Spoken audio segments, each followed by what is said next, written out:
Hello, I am so excited today to introduce you to Kimberly Gray. She is a financial advisor with Evershore Financial. She has earned her bachelor's degree from Broward College in supervision and management and her master's of science from Purdue University. She has a Series 7 and Series 66 that she's earned. She's an author of a book with another one on the way, an adjunct professor for us at Broward College, a volunteer extraordinaire with the Urban League, Toastmasters, InvestRight. But who better to tell you about herself than Kimberly? So, Kimberly, why don't you tell us about what you're doing now in your career first? Thank you, Jill. I'm so honored to be here.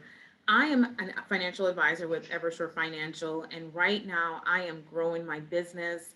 I'm working with young professionals who are looking to build wealth so that they can transfer generational wealth to their family members and loved ones. And I have the pleasure of teaching students as well at Broward College with the course personal finance so that they can get a better understanding, so that way they can make better financial decisions going forward after graduation and even while they're in college. I'm also working on my second book that will be coming out soon, and so I'm very excited about all the things that I have planned. It is a lot. You are so accomplished. How do we get so lucky to have you? Can you tell us where you went to high school and how you landed at Broward College? Absolutely. So I attended Piper High School, home of the Bengals, class of '06. But I ended up at Broward College because my state universities that initially where I wanted to attend did not accept me at the first shot. But I did get accepted to a few other state universities. And when I thought long and hard about the cost and the fact that Broward College offers affordable ways to go to college, and the fact I was also building my career, I decided to go ahead and apply to Broward College and cancel those other schools that accepted me. And I decided to go 100% of the way to Broward College. It was, for me, the best financial decision I made.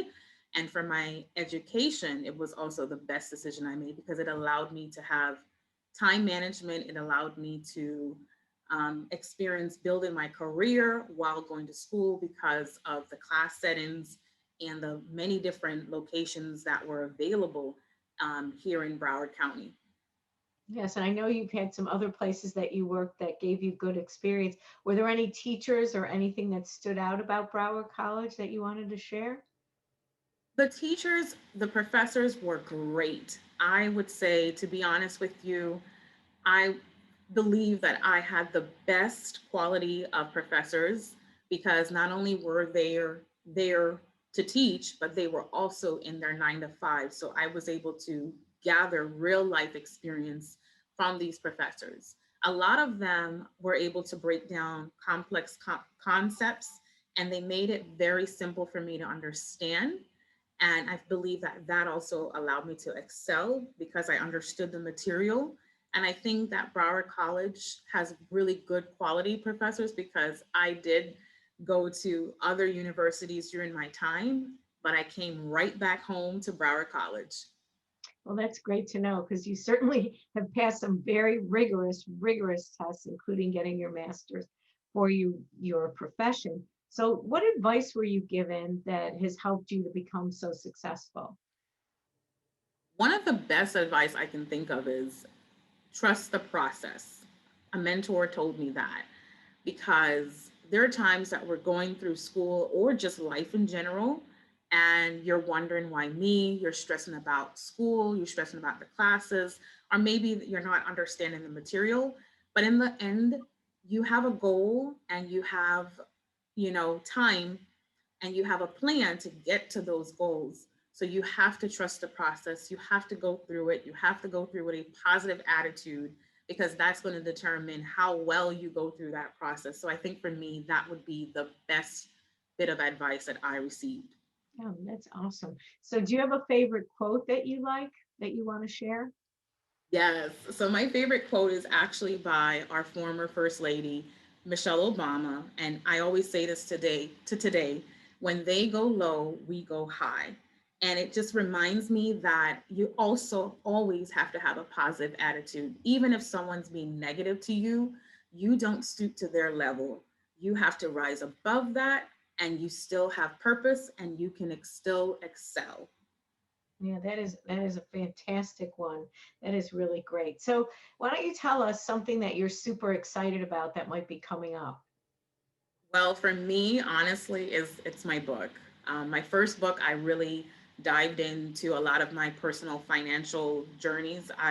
As a financial advisor, I'm glad and proud to say, I've walked a lot of the journey that my clients have gone through. Not having good credit, having poor money management, not knowing about the different types of financial solutions that are out there, and just not educating myself. And so, my first book actually walked through all of that I was dealing with. And I gave my readers an opportunity as to how they can come out of those poor financial decisions or habits that they have, how they can break free from that and start a new chapter and a new pace in their life. Because I don't have those issues anymore. So I want my readers to not experience those negative habits, but to be able to change them. So my second book, I'm actually going to share now a little bit more advanced. So how I've evolved into who I am now, now that I've gotten over those little humps in my financial decision, how am I making, as what the younger people would say, money moves? How am I making money moves today to grow my wealth? And how will that impact my financial future? So I'm going to be talking more about that in my new book that's going to be coming. So I'm very excited about that. And I'm also very excited about the opportunity that I'm a first year adjunct professor here at Broward College. Many people who know me personally knows that I love to teach. And since I was a little girl, I lined up all my Cabbage Patch dolls after school, and my mom said I would just go back and recite everything that my teachers told me. So I think this was really a great opportunity for me. That's great. And we'll make sure we put the link to get your book in the comments, the first book, because I think there's a lot of people that could benefit from that because it sounds like it's probably pretty compelling. So thank you for that contribution to the world, really giving that advice. So, what's something that you're deeply grateful for? I'm deeply grateful for pretty much any opportunities I've ever have been given, because for me, each opportunity was a door that opened to the next door, which ultimately wrote that chapter of my life. And if I didn't go through those doors, I wouldn't be here. I wouldn't be the person I am today. I wouldn't be the professional that I am today. So I am most grateful for those opportunities that someone's ever given me to mentor me in that role that I was in or through that situation I was in, because it helped to mold and shape the person that you see today.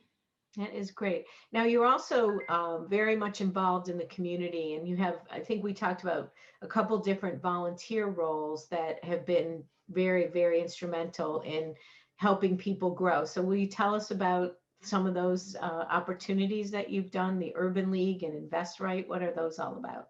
Yes, absolutely. So the Invest Right is an organization that I was familiar with in high school through the Academy of Finance. I was a part of that program, and we did the stock market game. And I've always followed and kept up with that organization. And I decided 2 years ago to join them, more so to take on roles to where I can be in the classroom and teach the stock market game.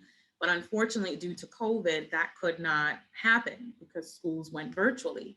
So I've been doing the volunteer where I could read students' essays age from grades K through 12.